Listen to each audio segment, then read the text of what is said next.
Mike, let's talk about some expectations, some surprises, what we think could play out this season. Give me a guy that you think could really break out, a guy that, has talent, maybe has shown some flashes, but you think they put it all together and have a big time 2021 season. Wow. Two guys. Elijah Moore. It's not out of the realm of possibility that he could lead the Jets in receptions, yards, touchdowns. It's not out of the realm of possibility that he could have a Justin Jefferson type season. I think he's going to be fantastic. On the offensive side of the ball, I think I already know the Jets staff believes that he's going to be their best wide receiver almost immediately, and it's already looking that way. So that's someone I would, if you play fantasy football, I know Jets players have been avoided in the past, and rightfully so, but I would stash Elijah Moore on your bench, and don't be surprised if you're starting him. As far as the defensive side of the ball, I'm really excited to see two players. Obviously C.J. Mosley, his return, how effective he's going to be. The scheme is ideal for his talent, so I want to see how he plays. John Franklin Myers is a very interesting guy. He's going to be playing exclusively at defensive end. He's kind of an interior guy that could slide inside if need be. But playing next to Lawson and Rankins and Quinnen Williams, I think Myers could break out this year. He's flying under the radar. He had a really good year. It was forgotten because the team was bad. But if you look at his pressure rates, Mike, I mean, he was a really good player for them. Excellent. And I think the new scheme's going to help him. I think it's going to even open it up even more because in the past he was playing in a 3-4 and they would move him around all over the place. And he's a talented enough guy to do that. But when they get him on the edge and that wide nine, and offensive lines have to account for Lawson and Rankins and Quinnen, I think this, and he's got good. What I like about him too is he also has good veteran leadership with him in that locker room with Vinny Curry and now Ronald Blair, who the Jets brought in. So I think those guys are going to help him as well. I think Myers is I would not shock me if Myers is an 8 to 10 sack guy. And if he has that type of season, the Jets defense is going to be really good, especially up front. I know there's issues with the secondary, but I think the Jets are going to surprise teams with how good they are in their front seven in year one of the new regime and with Jeff Ulbrich as the defensive coordinator.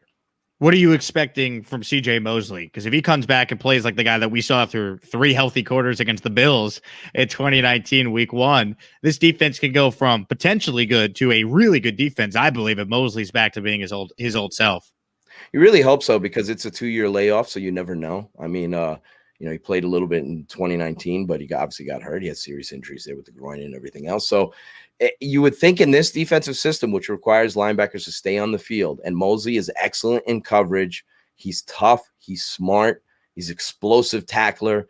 The Jets want guys who can run sideline to sideline and downhill in their scheme. This is a guy who can definitely do it. Physically, let's see how he holds up. I mean, it's been a couple of years. In the NFL, it's crazy. Like 2 years can be a big difference in the quality of a player. Player can be 28 years old on top of the world and one of the most elite athletes in the sport, and then 2 years later not be able to hang, so to speak, with a lot of younger players out there. So if Mosley is C.J. Mosley, I think he's going to have a big year, be very impactful on that defense. It's going to help the Jets' young linebackers because at the end of the day, it's very possible that the 2 draft picks the Jets took on day 3, I believe, Hamzir Nasruddin and Jamian Sherwood, that both those guys are going to be playing significant snaps. So being next to C.J. Mosley and learning from him, that's going to be an asset. And Mosley is a very good leader too. So they missed him on the field and in the locker room, and it's gonna help the Jets defense for sure. And I think Mosley can have a huge impact for the team.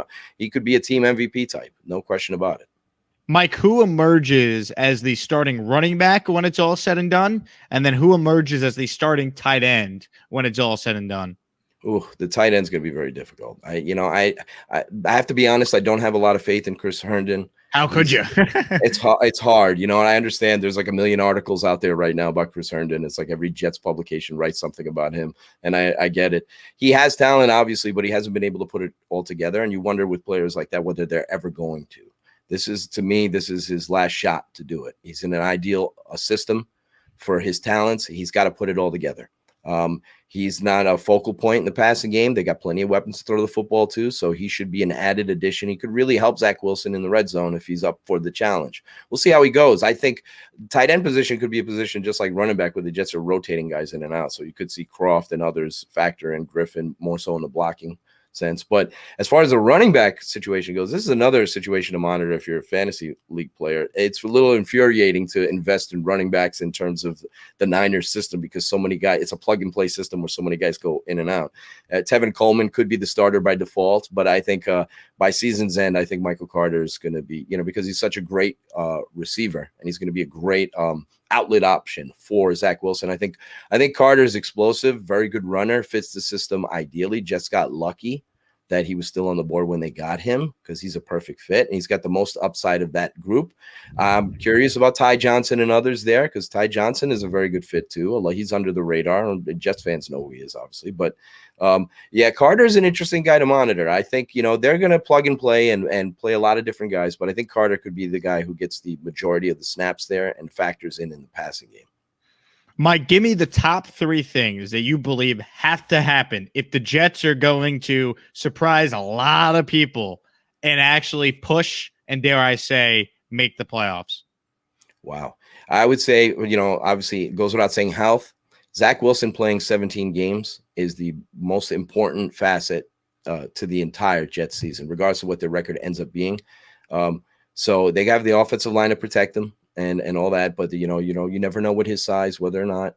So this is a big challenge for him. I think that's the biggest key for the Jets. If they're going to be competent in contention, they need their young potential superstar quarterback to be upright and playing for 17 games. We see the options that are currently behind him right now. So the Jets season would pretty much go in the toilet and lack meaning if Zach's not behind center for the entire season.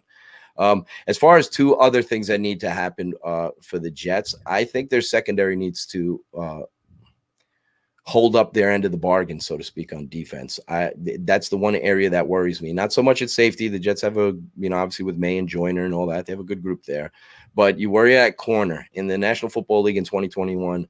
I don't care what system you run, even if you're not man reliant.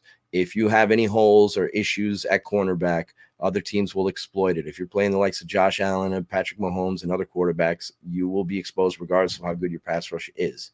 And when it comes down to it on 3rd down and you need to stop, if you don't have the players out there to make plays, your defense is not going to get off the field and you're going to struggle to win games, especially close ones.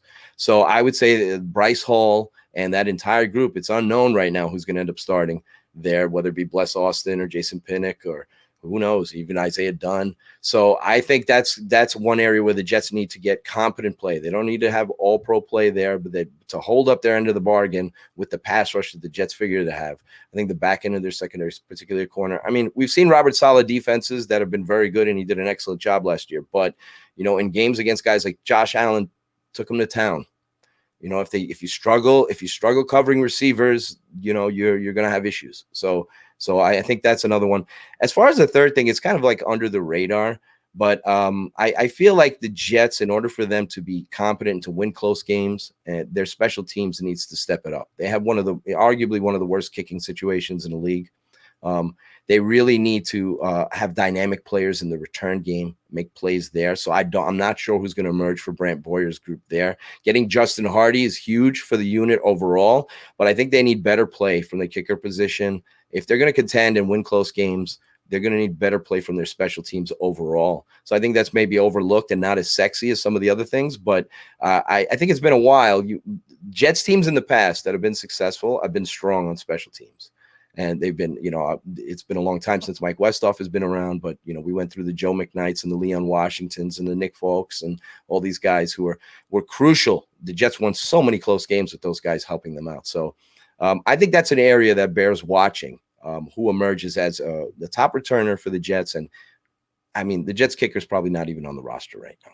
So, they might end up signing someone in the preseason. So we'll see how Ficken and Nagar work out. But it's those are 3 areas there that I believe that are going to be crucial for the Jets' success this season. Is that the training camp battle that you're the most excited to see play out? The battle for who's the starting kicker week 1? Yeah, I think I'm going to be watching. No disrespect intended to these guys, but until they prove it on the field, they're going to be watching opposing teams' games. So looking towards a free agent, maybe like a Zane Gonzalez, or looking at opposing, because Ficken has been up and down. I know he had an injury last year, and that kind of hurt his chances to be productive.